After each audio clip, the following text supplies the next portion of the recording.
Hello friend, welcome back to my channel Ranu একে বাঁকুড়া। তো আজকে আমরা বিরিয়ানি তৈরি করছিলাম। দেখুন, সেই প্রসিডিওরটা আপনাদেরকে দেখাবো বলেই ভিডিও করলাম, ছোটোখাটো একটা ব্লগ। তো ফার্স্টে আমরা চালটা ভিজিয়ে রাখছি 10 থেকে 15 মিনিট। এই চাল ভিজানো আছে 10 থেকে 15 মিনিট। এবারে আমরা গরম জল করতে দিয়েছি, তার মধ্যে দিয়ে দিয়েছি কাঁচা লঙ্কা, গোটা লং, এলাচ। এদিকে চলছে আলু ভাজা, তাতে এদিকে ডিম সিদ্ধ হয়ে গেছে, ডিমটা ছাড়ানো চলছে। মাংসটাকে আমরা ম্যারিনেট করে নিচ্ছি সমস্ত মশলা দিয়ে, জিরা, হলুদ, লঙ্কা। প্রায় আধ ঘন্টা মতো রেখে দেবো। এবং টক দই, এরপর আমরা এর মধ্যে নিয়েছি টক দই, দুধ এবং ফুড কালার। এর বেরেস্তা তৈরি হচ্ছে।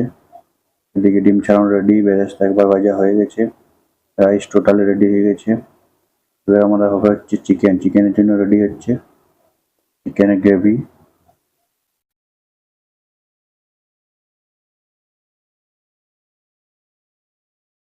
এই যে তার মধ্যে স্প্রাইট চলে এসছে, স্প্রাইট খুব গরম করছিল, তো স্প্রাইট নিয়ে এসছে, স্প্রাইটটা খেয়ে নিলাম। তার মধ্যে চিকেনের গ্রেভি রেডি হচ্ছে,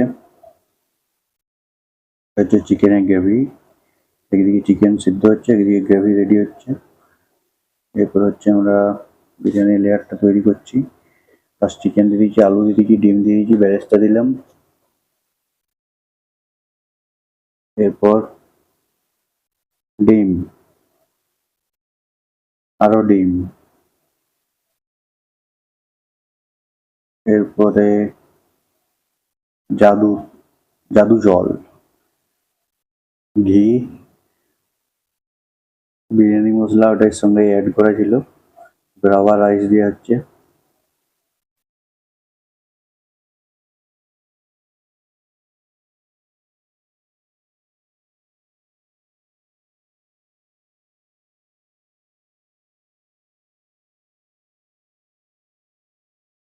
রাইস অ্যাড করা হচ্ছে, আবার বেরেস্তা দেওয়া হচ্ছে, আবার রাইস। কিন্তু মাংস এখনো হয়নি, তাই মাংস এখনো দিতে পারেনি। রাইসই দিয়ে যাই, লাস্টে চিকেনটা দিয়ে দেবো। ঘি দিলাম, আবার রাইস, আবার ঘি, আবার রাইস, আবার ঘি, ঝিকঝিক টেঙাও।